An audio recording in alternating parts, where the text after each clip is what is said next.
குமரி அனந்தன் ஐயா அவர்கள் தன்னுடைய வாழ்க்கையை நிறைவு செய்து நம்மை விட்டு போயிருக்காரு. நான் அவரை ஒரு அரசியல்வாதியாக பார்க்கல, ஒரு அரசியல் ஞானியாக, ஒரு தலைவராக பார்க்கிறேன். அவர் எந்த ஒரு கட்சிக்கும் சொந்தம் கொண்டாட முடியாது, எல்லாருக்கும் பொதுவானவர். நான் இங்கு அவரை வழி செலுத்த வந்ததின் காரணம், அவர் எங்கள் அப்பாவுக்கு கொஞ்சம் பழக்கப்பட்டவராக இருந்தார். அது மட்டும் இல்லாமல் நான் பள்ளிக்காலங்களில் கலந்து கொண்ட பேச்சு போட்டிகளுக்கு முன்னுதாரணமாக அவருடைய பேச்சுக்களைத்தான் எங்கள் அப்பா கூட்டு போய் காண்பிப்பார். மிக மிக நிறைவான ஒரு வாழ்க்கை, மற்ற எல்லோருக்கும் முன்னுதாரணமாக இப்படித்தான் வாழ வேண்டும் என்ற ஒரு வாழ்க்கையை அவர் வாழ்ந்து போயிருக்கார். அவருடைய வாழ்க்கையை பின்பற்றி மற்ற அரசியல் தலைவர்களும் அரசியலை பற்றி நினைக்கின்ற இளைஞர்களும் செல்ல வேண்டும் என்பது என்னுடைய அவா. அவரை இழந்து வாடும் அவருடைய குடும்பத்தாருக்கு என்னுடைய ஆழ்ந்த அனுதாபங்கள்.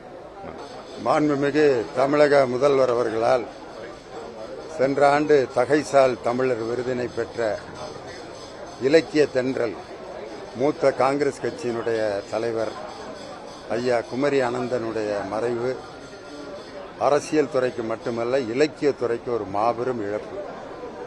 அரசியல் மேடைகளிலே வெறும் அரசியல் கட்சிகளை தாக்கி பேசுவது, தனது கட்சியின் பெருமைகளை பேசுவது மட்டும் அல்லாமல் இலக்கிய செய்திகளை அரசியல் மேடைகளிலே பேசி அரசியல் மேடைகளை ஒரு இலக்கிய மேடையாக மாற்றிய பெருமை ஐயாவைத்தான் சாரும். அதனால்தான் அவரை இலக்கிய தென்றல் என்று எல்லோரும் அழைப்பார். உதாரணத்திற்கு ராமனுடைய ஒரு குணாதிசயத்தை சொல்லும் பொழுது, குகனோடும் ஐவரானும் குன்று சூழ் மகனோடும் அறுவரானும் அகனமர் காதலைய நின்னோரும் எழுவரானும் என்று மலைஜாதியைச் சேர்ந்தவர்களிடமெல்லாம் ராமர் நண்பராகவும் சகோதரராகவும் பழகினார்.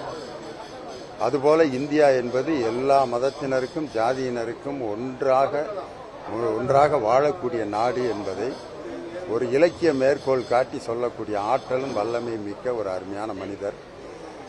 அதாவது முன்னர் தந்தி என்ற ஒரு நிலை இருந்த சமயத்தில் தமிழில் தந்தி கொடுக்கலாம் என்ற அந்த நிலையை பாராளுமன்றத்தில் வாதாடி அந்த உரிமையை பெற்றுக் கொடுத்தவர். பாராளுமன்றத்திலே தமிழில் பேசலாம் என்ற அந்த உரிமையும் பெற்றுக் கொடுத்தவர். இப்படி தமிழுக்காகவும் தேசியத்திற்காகவும் அரும்பணியாற்றிய ஐயாவினுடைய மறைவு ஒரு மாபெரும் இழப்பு.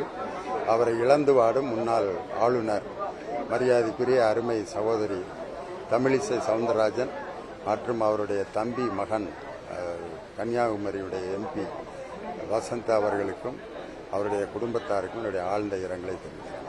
எங்களுடைய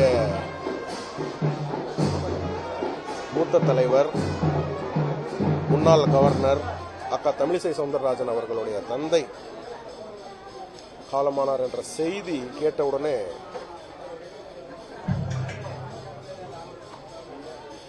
ஏன்னா நேற்று நைட்டு கூட அக்காவோட பேசும்பொழுது அவர் நல்லா தான் இருக்கிறாரு, இன்னைக்கு ரூமுக்கு கூப்பிட்டு வந்துடலாம் நம்ம அப்படின்றதெல்லாம் டெய்லி பேசிக்கிட்டே இருந்தோம். மாநில தலைவர் திரு அண்ணாமலை அவர்களும் டெய்லி என்ன அப்டேட் நடக்குதுன்னு கேட்டுக்கிட்டே இருந்தாரு. நேற்று கூட அவர் ரொம்ப நல்லா இருந்தது உடம்பு அப்படின்னு சொல்லி டாக்டர் சொன்னாங்கன்னு சொல்லி அக்கா சொன்னாங்க. பட் இன்னைக்கு இந்த மாதிரியான ஒரு துக்க செய்தியை கேட்ப நான் நினைக்கவே இல்லை. இந்த மாதிரி கடுமையான நேரத்தில் பாரதிய ஜனதா கட்சி அக்கா தமிழிசை சவுந்தரராஜன் அவர்களோட துணை நிற்கின்றோம். நான் எல்லாம் அவங்களால இந்த கட்சியில சேர்ந்தவன். அதனால அக்கா தமிழிசை சவுந்தரராஜன் அவர்களை பொறுத்த வரைக்கும் அவங்க என்னோட சொந்த அக்கா மாதிரி தான். அவங்க வீட்டில் இருக்கக்கூடிய இந்த கடுமையான சூழ்நிலையில இருந்து ஆண்டவன் அவங்களை மீட்டு வெளியில கொண்டு வரணும்னு பிரார்த்திக்கின்றேன். அதே போல ஐயா குமரி ஆனந்தன் அவர்கள் இப்ப கூட அக்கா கிட்ட பேசும் பொழுது ஒரு சித்தர் போல ஒரு நல்ல மனிதர், யாரு மேலையும் துவேஷம் என்ற ஒரு இதுவே அவருக்கு கிடையாது. யாரு போனாலும் ஆசீர்வாதம் பண்ணுவாரு, மாற்று கட்சியிலிருந்து வந்தாலும் நல்லா இருங்கன்னு சொல்லுவாரு. அது போன்ற ஒரு சிறந்த மனிதர். தமிழக அரசு அவருக்கு அரசு மரியாதையுடன் அவருக்கு இறுதி சடங்கு செய்யறது வரவேற்கின்றோம். நன்றி. பாரத் மாதா கி ஜெய். தமிழ் மறைந்து விட்டது அப்படின்னு தான் சொல்லணும். ஏன்னா நாங்கெல்லாம் அவரை பார்த்து தான் வந்து தமிழை கத்துக்கிட்டோம். மேடையில பேசுறதுக்கும் அவரை பார்த்து தான் கத்துக்கிட்டோம். தமிழுக்காக 6 முறை நடைபயணம் பண்ணியிருக்கிறார் அவரு. அது இல்லாம எங்களுக்கு பக்கத்து ஊர் அவர். ஐயாவோட நான் ஒரு 2 நாள் பயணம் பண்ணியிருக்கிறேன். ஏன்னா பெருந்தலைவர் காமராஜருடைய நினைவை போற்றும் வகையில் ஒரு நிகழ்ச்சி ஒன்று நாங்கள் ஏற்பாடு பண்ணியிருந்தோம். அதில் வந்து ஐயா வந்து சீஃப் கெஸ்ட். ஐயாவோட 2 நாள் நான் வந்து பயணம் பண்ணேன். எப்போதுமே ஐயா வந்து காமராஜரை பற்றி ரொம்ப பெருமையாக அடிக்கடி பேசுவாங்க. 4 முறை சட்டமன்ற உறுப்பினராக இருந்திருக்கிறாங்க, 1 முறை பாராளுமன்ற உறுப்பினராக இருந்திருக்கிறாங்க, காங்கிரஸ்ல தலைவராக இருந்திருக்கிறாங்க, மூத்த தலைவர். இன்னைக்கு அவருடைய மறைவு அவருடைய குடும்பத்தாருக்கு மட்டும் கிடையாது, தமிழுக்கும் தமிழர்களுக்கும் பேர் இழப்பு. அது அப்படிதான் சொல்லணும். அவருடைய ஆத்மா சாந்தி அடைய எல்லாம் வல்ல இறைவனை வேண்டிக்கிறேன். அவங்க குடும்பத்தாருக்கு என்னுடைய ஆழ்ந்த இரங்கலை தெரிவித்துக் கொள்கிறேன்.